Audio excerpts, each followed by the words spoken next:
This conversation finds us in the book of beginnings. We're in the book of Genesis, chapter 39, verse 2, and also in Genesis 37, verses 3 to 5, and also in Genesis 12, verses 1 through 3. We all know the story of brother Joseph, and we know it so well because most of us will say what his brothers said to him. Here comes Joseph the dreamer. They called him the dreamer. Now, when you look back and read the story, you realize that they weren't trying to call him something out of affection, out of intimacy, out of love. It was more out of mocking him. It was more out of envious and out of being jealous because of him. It was more out of putting him down. And so when you look at it from your perspective, you felt this kind of rejection. You've felt this kind of mockery before because some of your friends will make statements about you. Here comes the Bible thumper, or here comes the holy young lady. She's just always holy because she has her clothes just all covering up everything. She doesn't have on mini skirts where you can see half of her hiney, and she doesn't have her prints all being revealed. She's got everything concealed. So they call you the holy girl. Well, let me tell you something. When the day of judgment comes, you're going to be in great standing. So just hold to your peace. Don't fight them, because if you fight them, it might seem like you're rejecting God. Just let it flow on you. Yeah, let it flow in you, because Jesus makes it very clear. If you deny me, I will deny you. So I see it like this. If you're telling me that you're mocking me because of my gift, then what you're telling me is that you're jealous of my gift. You're envious of my gift. Because if you're mocking me because of my gift, that means that you see the gift inside of me. And if you can see the gift inside of me, then I must be doing something right. Because my gifts are moving before me. And so if God has that up on me, wow, how more blessed can I be? That you can see, that you can see me. You can see what's inside of me. And so you're trying to call me out by mocking me. But what you're doing is you don't realize that you're calling me into my giftings even more. So from now on, when someone calls you out, tries to mock you, don't put up a big old defense. No, appreciate it. Celebrate it, that they see something special inside of you. There's a quote by a businessman by the name of W. Clement Stone. He says, no matter where you're from, your dreams are valid. And I agree 100%. No matter where you're from, your dreams are valid. Everyone's dreams are valid. There are some people who live in a dream world, and there are some people who face reality. You know who those people are who live in that dream world, who don't want any responsibility. They don't want any accountability. We know, come on. You've got fathers who are not home with their loved ones. You've got fathers who've walked away from their children. That's living out there in that dream world. That's living out there in that fantasy land because you don't want that responsibility. Well, you laid the seed. Why not come back and cultivate the seed? Don't walk away from the seed. If you sowed it, then come back and help grow it. That's what I'm saying. But we've got people who put blinders on. We got people out here who lives in this dreamland. You've got some people who have drug addictions or who have an alcohol problem or who have a mental problem. And those individuals are living what I call in a fantasy in a dreamland. They don't want to cope with what they should be coping with. So they use drugs and alcohol to mask their responsibilities, to mask their brokenness, if you will, their pain. Now, every situation is not the same. But when you don't face reality, you're living in a place that's trapped between dreamland and fantasy. And you have to wake up from that state because guess what? You can't move forward. Join me in Genesis chapter 39, verse 2. It reads like this. And the Lord was with Joseph, and he was a prosperous man, and he was in the house of his master, the Egyptian. Let me read that again. Just the first 8 clause of this particular verse. And the Lord was with Joseph. Now, I don't know about you, but that's just enough for me right there. To be honest with you, that's enough for me. Think about it. If that's all I was going to get, that would be enough for a lifetime. And the Lord was with Donnie. Now, if you don't want it, I'll take your piece as well, because that's all we need is the Lord to be with us. That's all we ask for is, God, please be with me when I go into this courtroom and deal with this issue. God, please be with me when I go into this hospital and have this surgery. God, please be with my loved one when they go into that jail. So God, please be with my daughter and son when they go off to college. You see, we always want God with us. The Bible tells us that the Lord was with Joseph. That's just enough right there all by itself. If I don't say anything else, that's enough for you. Most of us get up in the morning, we're rushing so fast. I mean, gotta get the kids ready, get them out of the house to go to school. I gotta get myself ready, get out the house to go to work. And when we get halfway down the road, we realize we left God back there. We left God back there. He's not with us because we left him back there in devotion that we didn't have, in Bible study we didn't have, in prayer we didn't have, in worship. We left God back there. We didn't bring him with us because guess what? Because we're moving so fast. Slow down and smell the coffee. Because you need him with you. You need him in you. Now, I know what you're saying. Well, I've got God all in me. Well, you could fool me. The way you're rushing, I don't know what's in you. Slow down. Take your time. Take a deep breath. It's going to be okay. But if you want God working on your behalf, you've got to put some time into this. Yes, you've got to put some time into this. This is worthy of having. It really is. Go with me to Genesis 37, 3 and 5. It reads like this. Now Israel loved Joseph more than all his children, because he was the son of his old age, and he made him a coat of many colors. Verse 4. And when his brethren saw that their father loved him more than all his brethren, they hated him and could not speak peaceably unto him. Verse 5. And Joseph dreamed a dream, and he told his brethren, and they hated him yet the more. Now, we know that we all have children. We all have family members. And some people we favor, some people we like just a little bit more, if you will, or give favor to a little bit more than others. But we never tell nobody. I mean, you just kind of know that because it's just that that person does more and that person does less. And so you do have a little favoritism going on, but you don't tell anybody. But Jacob does. Jacob, not only does he tell them, he goes and make this coat and put on him. Now, I don't know about you, but they didn't say, his brothers didn't say that they hated their father Jacob. They hated Joseph because their father Jacob showed him more love than he showed them. Why don't they hate Jacob? Leave Joseph alone. Joseph is innocent. He's a bystander. But that's what we do. We attack those that we see less than us, those who we know we can probably harm more than those who we really want some affection from. They just wanted their father's love. But he shared with them that he loved Joseph. Joseph is the next to the youngest son. He has 10 other brothers, 12 in all. And so Joseph is that son that Jacob said he loved more than anything. I was watching a movie called The Crown. It's a documentary, if you will, of Queen Elizabeth II and her husband, Prince Philip. And Prince Philip, he asked his wife, I think I told you this before, he asked his wife, who do you favor the most out of our children? And she basically ignored him because she didn't want to answer that question. That's like, why would you ask me that question? And he told her, he said, I know who you favor. You favor Edward more than anyone.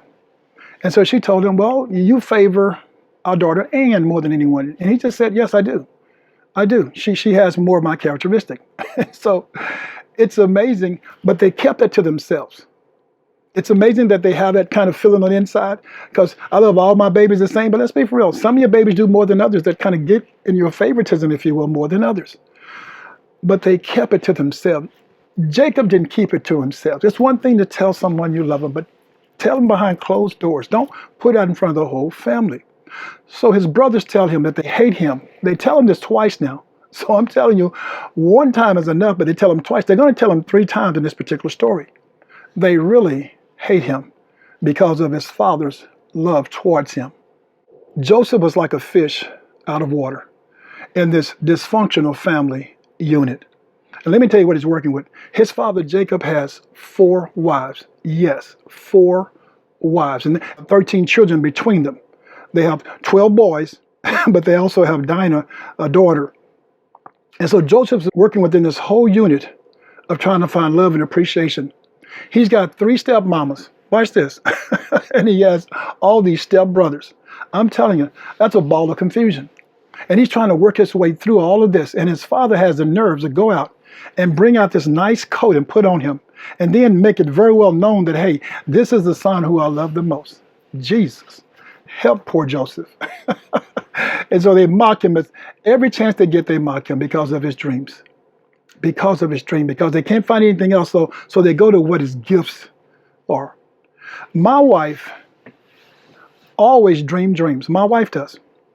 And normally her dreams, she wake up and she'll tell me about her dreams and we'll sit there and laugh about them. And then every once in a while, she has this dream where she's the hero in the dream and she's saving me from something. She's saving me from something.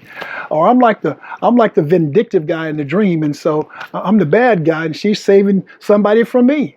That's what my wife does. And so I hadn't told her this, but I want to tell her, girl, go back to sleep and redream that dream. Rethink that thought. Don't be putting that on me. That's what I want to tell her. Because let me tell you something. When I have a dream, oh, please, when I have a dream and my dream don't work in my favor, I'm going to tell you right now, when I wake up, I'll rethink that thing. I'll rethink it to where it benefits me. That's just me now. That's my dream. I can do what I want to with it. You do what you want to with your dream. But in my dream, I'll rethink that dream until it benefits me. You know, they say, if you have a dream and you're falling and you wake up before you hit the bottom, well, guess what? When I wake up, I'll rewrite that dream in my mind. In my thinking, I'll rewrite that whole dream. Now, Joseph can't have a do-over. As a matter of fact, neither can you and I. But Joseph has to live out what he said, what he's spoken. He can't get a do-over. No. He can't put the dream back in the bottle. That's not going to happen. I remember when I moved to Dallas, the one thing I wanted was to work in technology. I mean, I dreamed about working in technology. I just knew that would be the field that I wanted to be in. And so I went to DART. It was called DTS back then, Dallas Transit Systems. It's called DART now, Dallas Air Rapid Transit. I went to DART to apply for a job in technology, the technology department. And they told me they had nothing available. And so they told me that, but we do have driver positions available. Maybe you can start off as a driver and work your way in. Well, I told my family what I was going to do, my family back home, and they told me, "You're crazy. How you just come from playing basketball and you can just go and drive a bus? What are you doing?" I said, "Well, it's a great opportunity. It's got benefits and it pays more than what I'm working at right now." So I took the job. I found myself in the job for 4 years and a half. I was a fish out of water, working in transportation. Let's be for real, working, period. I had never worked. I played basketball most of my life. But I had one of those what they call, but then God moment. I had this moment. Now, I wanted to work in computers. I wanted to work in technology. It was my dream. But I had this moment where I drove the bus for 4.5 years, and I became what they would call Google Maps. That's what it's called now. But really, I was Donnie Maps. I knew every route. I mean, I was a computer with GPS coordinates inside of my head. And within a very short season, I had learned this computer system that DART had brought in, and I became an expert in this computer system. So I wanted to, watch this, my dream was to work for the technology department because I wanted to work with software. Well, here I am working with software that nobody knows but me. I was one of the few in the country who knew how to work this software. You see how God works? God blessed me. He blessed me because guess what? Because he was with me. Yeah, the Lord was with me. And my dream was being realized right before my eyes, but I didn't even see it. I was just working. I was just sowing my time into my job. I was sowing my efforts into my employees. I was sowing my gifts into learning more, to learning more skills and to be developed and to be polished. And I kept growing and I flourished. I mean, God blessed me. He blessed my dream. You see, I held on to my belief. I was coming into being something that I probably had no business being, but God. God blessed me. God seeing me through. He pushed me through. Kept me in an area where no one wanted to work in. Yes, I wanted to be in the technology department. Watch this though. Watch this. Within 4 to 5 years of being situated into a position, I became a supervisor. I became a manager. I became a senior manager. And then I became an executive within 4 to 5 years. If I would have been in that technology department, I'd still be working on probably what they call first shift. I'd be at the lowest level. God was with me. I pray that you get this. God was sowing in me as I was sowing in others. I was in there fighting for rights for others, for people who didn't know how to fight for themselves, I had been served most of my life from playing basketball. And for the first time in my life, I was serving others because God was growing me, because I was sowing into others. My dream worked out. Not quite the way I wanted it to. It was better than I ever could have dreamed. Go with me to Genesis chapter 12, verse 1 through 3. Now the Lord said unto Abraham, get thee out of thy country, and from thy kindred, and from thy father's house, unto a land that I show thee. Verse 2, and I will make of thee a great nation, and I will bless thee, and make thy name great, and thou shalt be a blessing. Keep this now. He's telling Abraham, I'm going to bless you. I'm going to make a great nation out of you, but I've got to move you. I've got to get you out of that culture that you've been living in upon your father and in your country. I've got to move you to change your thinking because I want to sow into you. I want to sow you into a great nation, but I can't do it where you are. I want to sow you into something, but I've got to, watch this, I've got to cut you away from something else. I've got to cut away the umbilical cords. I've got to be able to sow into you this promise I have for you and for your people. God is telling us, he's telling you, can I sow in you? Can I trust you?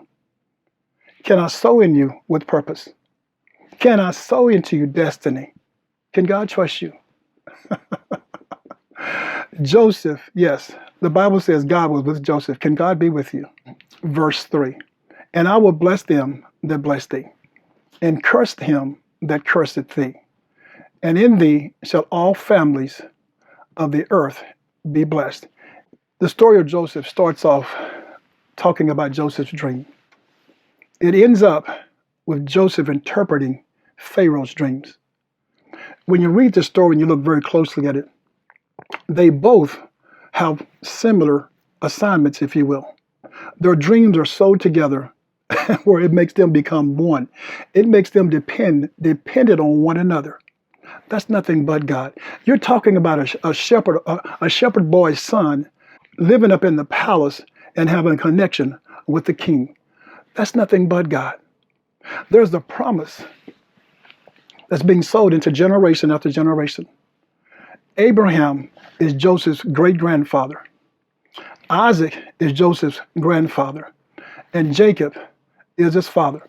And our story begins in Genesis chapter 37. Let me summarize this.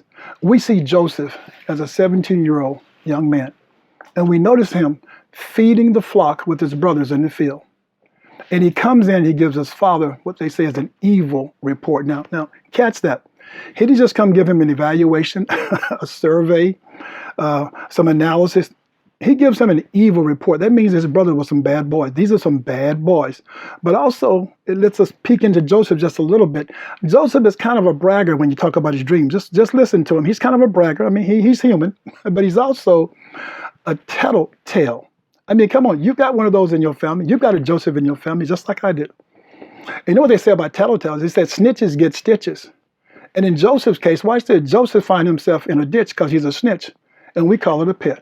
Joseph, watch out, Joseph. So as we find Joseph snitching on his brothers, Joseph has the nerve to tell his brothers both his dreams. I mean, at this time, it's like, Joseph, can you wait up for a second? But Joseph has no filter. I mean, whatever comes to his mind, he just says it. I mean, he has no filter. And you'd think that he would tone it down just a little bit because he knows that his brothers are already upset. Matter of fact, they're not upset. They told him they hate him. I mean, they hate him. But Joseph shares his dreams anyway because that's who Joseph is. Joseph tells him that my sheaves, we were in a field and my sheaves, my bundle of grain stalks, that's what sheaves are. My bundle of grain stalks rose up in the middle and stood up. And your bundle of grain stalks was surrounding my bundle of grain stalks. And your bundle of grain stalks bowed to my bundle of grain stalk. And they said, you got to be kidding me. Joseph is telling the dream, and his brothers, watch this, they interpret the dream. They ask him the question, are you trying to say you're going to reign over us? Are you trying to say you're going to have dominion over us? The Bible tells us they hated him the more. I mean, Joseph, just calm down, Joseph. No, not Joseph, no. Joseph has a second dream. He goes back to him and tells him his second dream. This time his father's with him. He says, the sun and the moon and the 11 stars. Now watch this, the 11 stars, that means 11 brothers, the 11, so they figured this out pretty quick. 11 stars, they honored me and bowed down before me. And his brothers looked at him and said, the devil is a liar. They envied him even more. But his father speaks up. He says, I rebuke you. But then his father stops himself, and the Bible says he observed his dream. That means he thought about it. Hold up, God might be speaking to this boy. Let me just kind of calm down here. Now, you would think that Joseph would just kind of calm down. I mean, he's got his brothers angry at him right now. I mean, he snitched on them, and then he told them 2 dreams where they're going to serve him, bow down to him. But Joseph doesn't stop, because his father, Jacob, I don't know what Jacob is thinking, but Jacob, he tasked Joseph. He said, go out in the field and see what my boys are doing. Go see what my sons are doing. And so Joseph, like a good son, goes out and he go to Shechem looking for them and see if they're out there taking care of the flocks. And of course, they can't be found. So he asks the stranger, have you seen my brothers? And he says, well, yes, I think they went to Dothan. And so he wanders over to Dothan because he's going to check on his father's sons. And he gets over there and they see him coming from a distance. And they say, the dreamer cometh. And that's where that mocking of his name comes from. The dreamer cometh. And so Joseph's brothers, they conspire to kill him. Now, it's got to be pretty bad when you're trying to kill somebody. You're trying to kill your flesh and blood. But Reuben, the oldest brother, comes to his senses and says, no, we can't kill him. Let's throw him into this pit. So his brothers cast him into the pit when he gets there. Judah makes this statement, let's not kill him because we don't want that blood counted to our hands. So let's not kill him. Let's sell him to the Ishmaelites. And so they all agreed. And so they sold their brother Joseph. I want to ask you this question, though. There's 2 conversations going on here. One is with man and one is with God. And so his brothers sold him. They sold him S-O-L-D. But God knows Jacob, Joseph's father, because keep in mind, Jacob wrestled with God before. The Bible says he prevailed. And so God knows Jacob's heart. He knows that Jacob knows how to hold on, because when they were wrestling, God told Jacob to let him go, and Jacob refused to let him go. He says, I'm not going to let you go until you bless me. So God blessed him. So God knows that Jacob will hold on to something he loves. How many of you know, though, that's what some of you are doing? You're holding on to your children. God has something for them. They have dreams just like you do. And God has a plan for them, but you won't let them go. You're holding on to them. You're strangling them. They need to go so they can grow. God wants to sow in them, but he can't sow in them as long as you're holding on to them. The Bible says leave and cleave. Yeah, you need to leave your mother and father and cleave. They need to be able to go to school, wherever they're going to do, go work, whatever it is. They need to learn more and grow more, to be developed more. They can't grow up under you. You're going to snuff them out. And that's what's happening here. There's 2 conversations. Was Joseph sold by man into slavery? Or was Joseph sold, S-O-W-E-D, sold by God into slavery? God knows the promise that he's given to Abraham, Joseph's great-grandfather. And he can't get it through if he allows Jacob to hold him down. So the boys are definitely the ones who put him in the pit. They're the ones who sold him into slavery. But I truly believe God is using them. God is the orchestrator of all our lives. And I think that he's orchestrated this whole situation. You see, our journey along this way is filled with betrayal. It's filled with hate and envy. It's filled with jealousy and pain and loss and fears. I mean, this journey is filled with forgiveness and unforgiveness, gratefulness and ungratefulness. That's what this journey is filled with. But more importantly, it's filled with redemption. And it's filled with promise of sustainable greatness. And so God sometimes has to move us around like he's moving pieces on the board. I told you, he told Abraham, I need you to get from around your father because he'll smother you. I can't use you. I can't sow into you if I don't move you away from around him. You know how it is when you have a plant and you go outside and you plant it up under a tree and it's a lot of shade. So you're trying to just keep it out of the sun. And so you plant it and it doesn't grow. And then you go back and you read the instructions. And it says it must have direct sunlight. And so you go back and you get it and you dig it up and you plant it in the sunlight.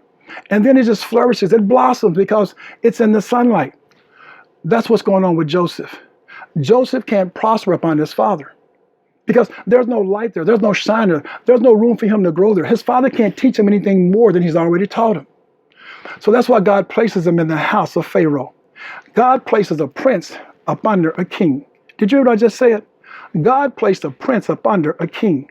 You see, I can't be a prince trying to learn up under a prince. That's what his father was. And so he placed him, the prince, up under the king. Now, it was a journey to get there. I mean, he was sold into slavery. He went into Potiphar's house, and Potiphar's wife lied on him. He was cast into prison. And then he came out of prison and went into the palace. Everywhere he went, though, he received favor. Because the Bible tells us God was with Joseph. Is God with you? I pray that he's with you and your children. I pray that he's with your family. But God blessed him mightily. Joseph becomes the second in command of all Egypt. I'm making a long story short here. Joseph becomes the second in command of all Egypt, all the land.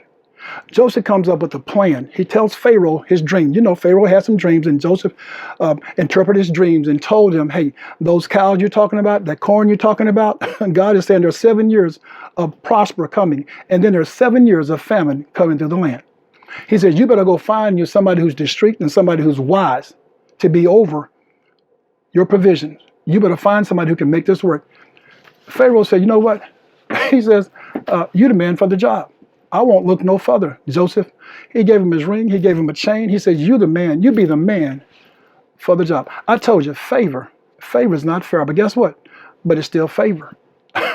God will use the king. God will use Pharaoh, if you will, to get his plan through. He told Abraham, I'm going to bless you to be father of the nation. I'm going to bless you to be a great nation. He dips down into his great-grandson as a progenitor of Jesus to keep his plan moving forward.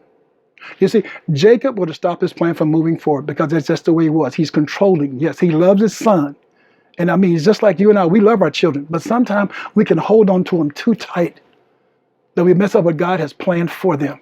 Loose your grip. Let them go out. Let them try it. They might fail, but let them try something. That's what God did with Joseph. God let Joseph go forward. And God had his hand up on him along the way. Now you said, Donnie, well, hold up. How did this come back around? Well, I'm telling you, just look at this.